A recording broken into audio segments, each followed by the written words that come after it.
we would reach elevation 9 by May 16th, so I think that's probably the date you kind of need to keep in mind, May 16th. Okay. Yes, sir. Yes, sir. I have a lot of faith in the Corps and the people involved in constructing the safety of the levees and the seawall, Morgan City. My question is, can you give us any information on the level of contamination of the lake before the city would have to cut the water? Our intake on the for the water system is on the river, and that's of course monitored daily. You know, the intake is tested on an ongoing basis. We do not anticipate needing to modify the operations to a point of curtailment or anything along those lines. May mean that we have to add extra treatment depending on, you know, what may come down, but not in the sense of having to curtail service. So we plan to operate the water plant throughout this entire event. Yeah. And the second question is, if the water should come up into the areas, can you pass out information on what grids that the electricity could be turned off for a certain amount of times?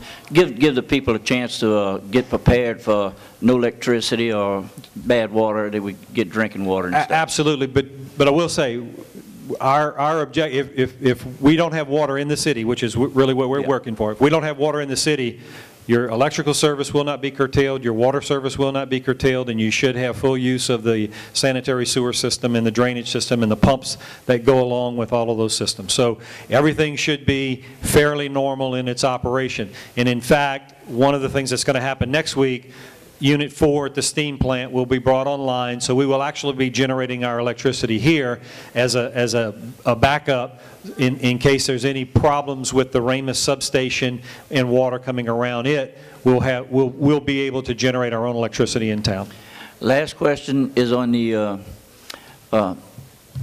the trash runs, garbage trucks and stuff. Will that continue? Absolutely, to be yes. Same. We're taking care of that. Some of those guys are working sandbags and so forth, but only after we finish picking up the trash and so forth. Okay, thank you. Okay, thanks. Yes, ma'am, your question.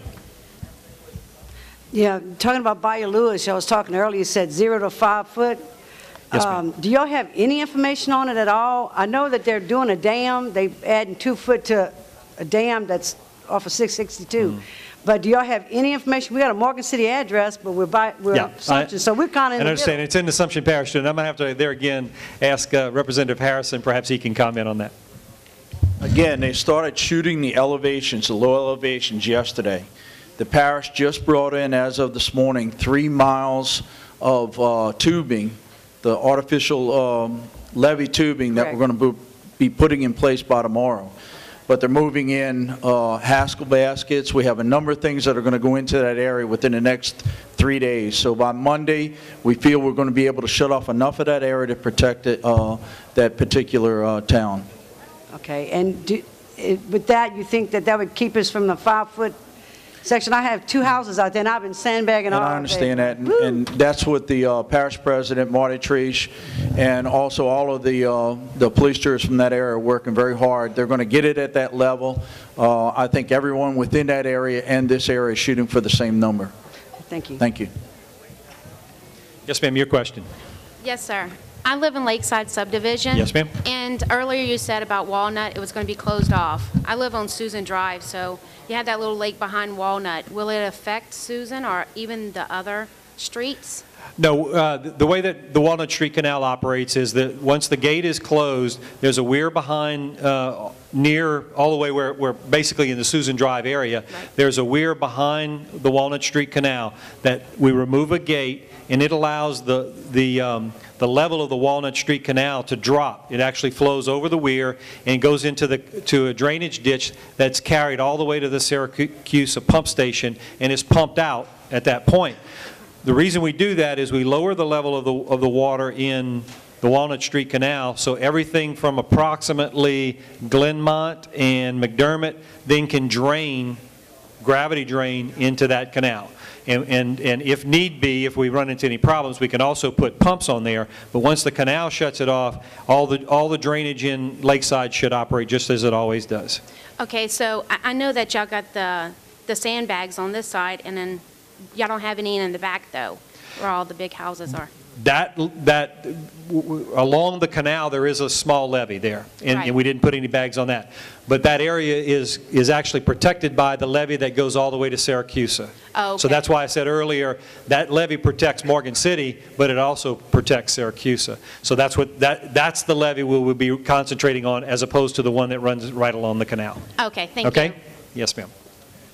Your question. My question is I live out in Burtonville. I'm sorry, I didn't hear your... I live out in Burtonville. Burtonville, They okay. said that 182 is going to be safe, but I know for a fact that our levees have never been checked, and that's my main concern. If it goes that way, are we going to be okay? Okay, well, I'm going to let Mr. Naka answer that question then. Burtonville? Would you repeat, she's concerned about 182 in the 182 Burtonville area, area. and the levees protecting that highway. I might have to refer that to the Levee District, but they met today. They're talking about Yellowby and also Hanson. They're getting ready. As you know, we got Haskell basket all around Yellowby, and they're getting ready to put some sheet pollen across Yellowby. So that should take care of Burtonville in the Yellowby area. Hanson also, we may have to put two dam in two places, on the south end and also the north end, because you're getting water from the Tesh and also from the in the coastal in that area. So they're talking about putting two dams in that area, and also in the Franklin Canal. They're going to sink a board there and put some sheet pollens in there. So we should be well protected in the Burtonville, Centerville, Garden City area. Okay. Do we got something like 135 miles of federal levees? I think our levees are well secured. I don't think we're going to have any problem with our levees. I don't think the water going to top it if the Corian is correct on the figures. So I think from the Wax Lake outlet west, I think we're all right. Once they put the gates in, the sheet pollens, I think we're all right in these areas here. In the Tesh, I think we're going to have a little bit, if we have a good south wind, high tide, and a little rain, we're going to see a little water into the Franklin area, Hazelwood, Eastwood, and Blakely. We're taking care of that with the Tiger pipe in there. So I think we got everything. The Levee District is doing an excellent job preparing for this flood. I was just worried because I live right being, that's where I live at, on the Canefield side. That's all drainage. That's all under pump, and that's well taken care of. That I'll show you, they're pumping everything down to zero in that area if we do have a rainy season. That will not be affected by the flood. Okay, thank you. Thank you. Yes, sir, your question. Yes, I manage one of the dialysis centers here in town, and naturally our concern is for our patients. The areas that we service, Pierreport, Bell River, Stevensville, all the way from Amelia, all the way to Patterson. Naturally, the patients that I do have in those particular areas, Pierreport, Bell River, Stevensville, we have encouraged them to evacuate somewhere else because of the access for them to get from that area to us. My concern is for the rest of our patients, water-wise, them being able to get to the clinic since we are located in Morgan City itself. Right. And also, too, the other concern for us is the need for electricity, water quality to be able to provide the treatments themselves.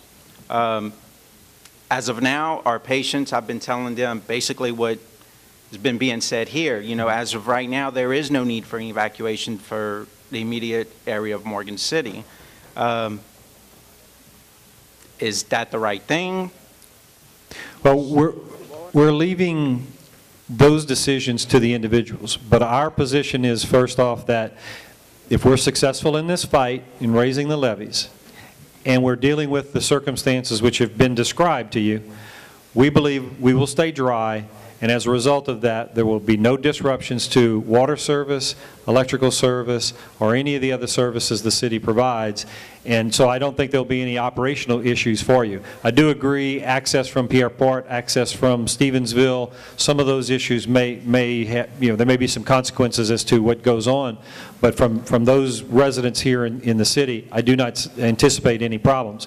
But we always do, and I think in the past we have made sure the dialysis center knows of any issues that we have, particularly related to our electrical services, but most importantly the water services. And we will continue to make that commitment to you that in the event that we detect any problems there, we will certainly let you know. Okay. My other concern would be, should something happen that, water happens to breach the levees or, something for some ungodly reason, a lot of our patients lack transportation. Right. Would there be something set up for special needs patients to be able to provide transportation back and forth? Say, for example, to our Franklin unit if we have to, or Wilma, Thibodeau? If there's a breach in the levee, I think our focus would be to get everybody out, and out would mean either to shelters or to other things. The good thing is, if you have, and I'll just want to draw one analogy or one distinction. The difference between this and a hurricane is that if we have to evacuate, it's going to be a fairly isolated area, as opposed to the evacuation that you might have with a hurricane that we had with Gustav, where the entire Gulf Coast had to evacuate. So it's a much more manageable situation. I'm sure you're aware of the law that affects dialysis centers to find another dialysis center for your patients should they evacuate. You're all aware of that? Yes, yes.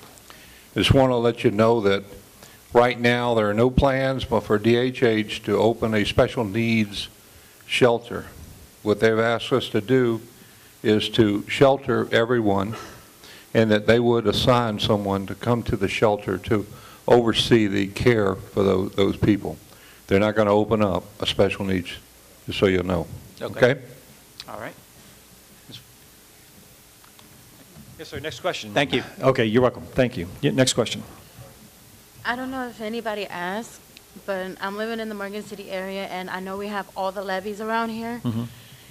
But someone was asking me at the lake, the Morgan City Lake and Park, with the water just coming on in. Is there any levee like blocking that so it won't come into Morgan City? Yes, there are. There are. And at certain elevations, we may add some protection for Lake and Park, although that's not our priority. But the highway itself serves as a barrier to keep that water, and those points where it could get through will be closed off in the event the water gets that high. Okay, and a question about the Morganza. Mm-hmm. How likely is it for the water to go over the Morganza, and what will happen if it does? I'll let the Colonel... If it goes over it, it's going to just go down the floodway. So it's not ideal. We'd rather open the gate and let it go through the gate. But if it goes over the top of the gate, it's just going to go in the floodway just like it would if we opened it up. It just makes it a little bit harder for us. All right, but if it would go over and y'all wouldn't open the gate because it's already flowing, right? That's correct. Okay, and about Morgan City, what areas of Morgan City might be flooded or at a risky part? We have this map right here, and that I'd be happy to share with you after. We did talk about that earlier, but I'd be happy to show it to you and point out what we have there. So if you don't mind, just stay around and we'll address that. Next question. Yeah, I live in Lakeside on Roselawn Drive, and even when the river and the lake is not high, if we get a hard rain, the street's underwater. So when all this water gets down here, if we get some heavy rains, is it going to be worse, street flooding? Well, I'll say that, I'll put it to you this way. Our drainage system is still as effective as it's ever been. And in fact, with this drought, I would suspect heavy rainfall would really run off pretty quickly inside, run off or get absorbed by the ground pretty quickly. Now, the second day, the third day, the fourth day of rain, that circumstance may change. The only issue you have is you do have, when you're pumping against a head, meaning that the lake is high and we're pumping out in that, it might not be quite as effective, but we have more pumping capacity than we actually need. People that remember 1974, remember that some houses got flooded. They got flooded by a heavy rainfall. I'm going to tell you that with 14 inches of rain over a very short time period, we're going to get we have the potential to get some water in some people's houses anyway. But there's a big difference between what we had in 1974 as far as pumping capacity and so forth as compared to today. We have much, much more pumping capacity, much, much more ability to get water out of the city. Thank you.